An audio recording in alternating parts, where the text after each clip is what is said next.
Comment obtenir le mode Heaps Mobs?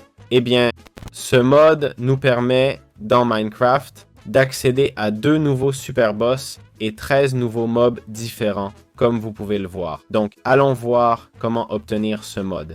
On va simplement aller sur CurseForge, d'accord? Sur cette page, on cherche Heaps Mod. Comme vous voyez, il y a près de 4 millions d'utilisateurs. On clique sur Fichier, puis Mod Loaders, Forge, toute version, et on choisit la 1.20.1. On clique les 3 boutons et on télécharge sans souci. On sauvegarde ce fichier dans Windows Plus R, App Data, Roaming, Dossier.Minecraft. Là, on a le dossier mode et on le sauvegarde ici. Et voilà, le mode est installé. Bien, comment trouver le gardien sans nom dans les modes du mont I8? C'est assez simple. Il faut juste fabriquer l'œil de Gulling avec un œil d'Ender, 4 briques de Deep Slime et 4 lanternes d'âme. Ça nous dit, il guidera vers la structure, comme le font les yeux d'Ender, ok?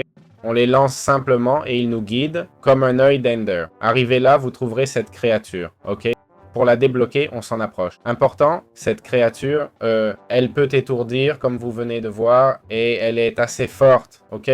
Il est vraiment recommandé d'avoir un bouclier pour le combat et aussi d'avoir la capacité de régénérer sa santé, évidemment. C'est un mob qui a 2 phases, ok? Dans la première phase, on doit attaquer cette partie du noyau, ok? Dans la première phase, il fera plus d'attaques physiques, ok? C'est plus facile de le bloquer avec le bouclier. Mais dès la deuxième phase, au-delà du fait que vous voyez qu'il me fait déjà briller. Vous voyez des zones de lave aussi. Même un seau d'eau serait utile ici. Ensuite, il y a une deuxième phase. Désolé d'aller si vite, mais j'essaie d'atteindre la deuxième phase pour vous montrer toutes les étapes du monstre. Il fait cette explosion, comme vous l'avez vu, et maintenant il commence à faire des attaques un peu plus élaborées, non? Comme ce rayon et tout ça. Et aussi, sachez que pendant cette phase, il vole de la vie. Voyons si je peux le frapper. Il a une limite pour recevoir des dégâts, apparemment. Bon, malgré l'effet maximal qu'il m'a fait, force 255, il s'en fiche complètement. Jetons un coup d'œil aux drops, tant qu'on y est. Important, F3 plus B vous montre où frapper cette zone verte ici, ok? Voilà, ce sont les drops, hein? Le Guardian Core, ok? Le disque et la hache de combat du gardien, chacun a son... Compris? Voilà l'éclair, le corps et la hache, son arme qu'on peut aussi utiliser si on veut. Okay. Voilà, c'est aussi simple que ça. Alors, comment peut-on trouver le nécromancien? D'abord, ce monstre est un boss du mode Heaps Mob. En gros, on le trouve avec l'œil de l'autel sanglant, fait de pierres noires, d'os et d'yeux d'araignée. Le voici.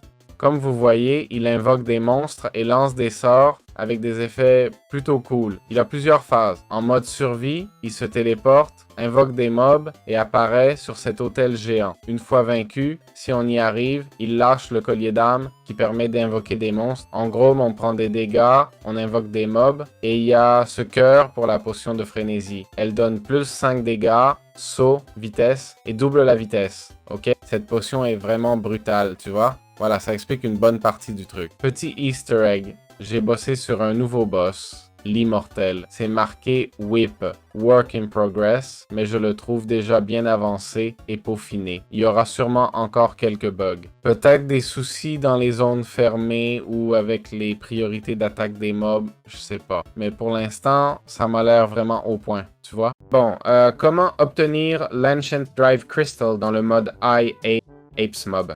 Apes Mob, en gros, on doit prendre celui-ci, non? On doit choper ce truc-là, le Heavy Gulling Sentinel, et simplement le tuer, ok? Quand on le tue, ça nous donne, voilà, notre précieux Ancient Drive Crystal pour fabriquer un Demolisher, ok? Le Demolisher, pour ceux qui ne savent pas, je vais enlever les particules un instant. Le Demolisher permet de lancer des grenades. Shift plus clic droit pour alterner entre corps à corps et le reste. Voyons voir. Le voilà, ok? Le mode classé, c'est celui-ci. Je ne sais pas si je peux tirer sur un Enderman avec ça. Ah oui, en effet. Ensuite, on a le corps à corps, qui est, je suppose que c'est normal, non? Ça fait 8 de dégâts, c'est tout. Voilà, c'est tout ce qu'il y a à savoir. Comment obtenir le lingot immortel? Ce lingot se fabrique avec des débris d'armure et des lingots de fer. Vous vous demandez sûrement comment obtenir les débris d'armure. Il faut trouver le chevalier immortel, un mob qui apparaît rarement. C'est celui-ci. C'est cette créature ici. Important, sans activation dans votre mode pack, vous ne le trouverez pas. Selon le mode, il n'apparaît pas naturellement, d'accord? Sans mode, pas d'apparition naturelle. Dommage car il semble bien conçu. Il a une faible chance de le lâcher. Son apparition dépend de votre mode pack. Il ne subit pas de dégâts de chute apparemment. Voilà, c'est tout. Bien. Et on va enfin parler de l'obtention du lingot d'acier fantôme, le dernier minerai, le dernier élément de ce mode qu'il nous reste. Et en fait, on ne peut pas l'obtenir, désolé, d'accord? On peut l'avoir uniquement avec le mode EA's Mobs dans un pack de mods qui active son drop aléatoire dans des coffres ou des loot box. Côté utilité, il sert à fabriquer l'armure de guerrier fantôme, la plus puissante du mode.